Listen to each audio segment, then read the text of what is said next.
Hey everyone, and welcome! Today, we're going to demystify something called lean thinking.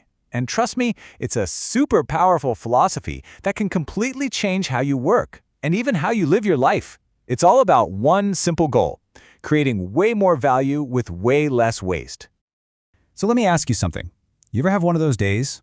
You're just running around, you're constantly busy, checking things off a list, but when you get to the end of the day, you kind of look back and think, what did I actually get done? That feeling of being busy but not really productive? We've all been there. Maybe it feels a little something like this.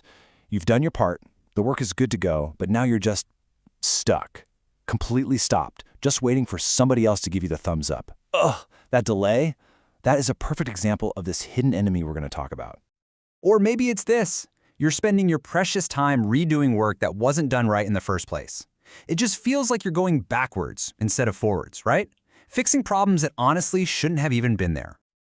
Or, hey, maybe it's a physical thing, like a storeroom that is just jam-packed with stuff that nobody's even buying. Well, all of these things, the waiting, the fixing, the excess, they are all massive drains on our time and our energy. And guess what? They all share a single name. All right, so here's our game plan for how to fight back. First, we're going to put a name to this unseen enemy. Then we'll get into the lean mindset. After that, we'll break down the 5 core principles, see where this whole idea came from, and then we'll wrap up with a really simple first step you can take literally today. Okay, first things first. Let's introduce the villain of our story, waste. Now, in the lean world, this idea is so important that it has its own special name, which we've borrowed from Japanese, muda. Think of muda as everything that gets in your way. So, what is muda, really? Well, it's any activity at all that eats up resources, your time, your money, your effort, but adds absolutely zero value from your customer's point of view. And here's the key. If they wouldn't be happy to pay for that specific activity, it's probably muda. And that brings us right to the heart of lean thinking. It all comes down to a really simple choice you have to make in everything you do. Are you creating value, or are you just creating waste? This slide really lays it all out, doesn't it? On one side, you've got value. That's what your customer actually wants and is happy to pay for. And on the other side, you've got muda, which is, literally everything else. The entire goal here is to boost that value and just be relentless about getting rid of the waste.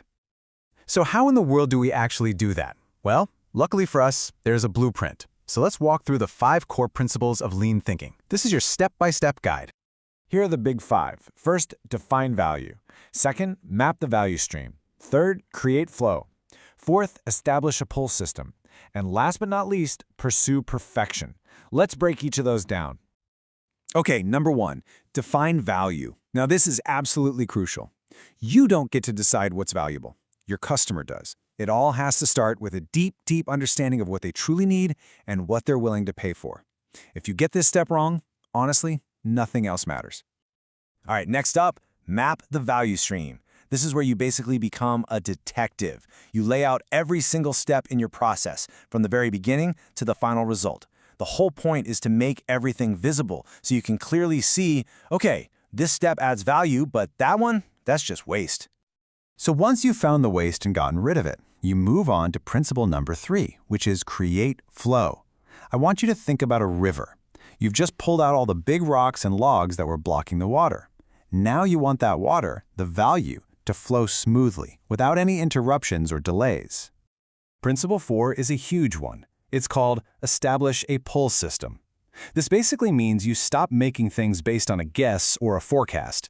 Instead, you only create something when a customer actually asks for it. Their demand literally pulls the work through your system.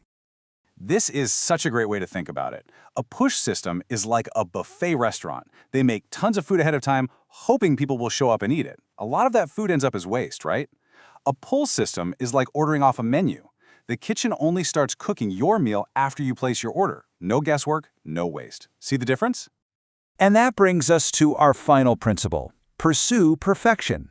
See, lean isn't a one-and-done project. It's a culture, a commitment to continuous improvement.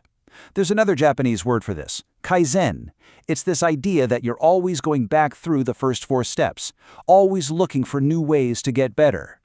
And look, this isn't some brand new fad, right? Lean thinking has a really rich history. It's been proven to work for decades in some of the biggest and most successful industries in the world. The seeds were planted way back with Henry Ford, who really mastered that idea of flow with his assembly line. Then, Toyota took his ideas to a whole new level. They made them flexible, super efficient, and created what's known as the Toyota Production System. That's where they came up with just-in-time production, which is the heart of that pull system we just talked about.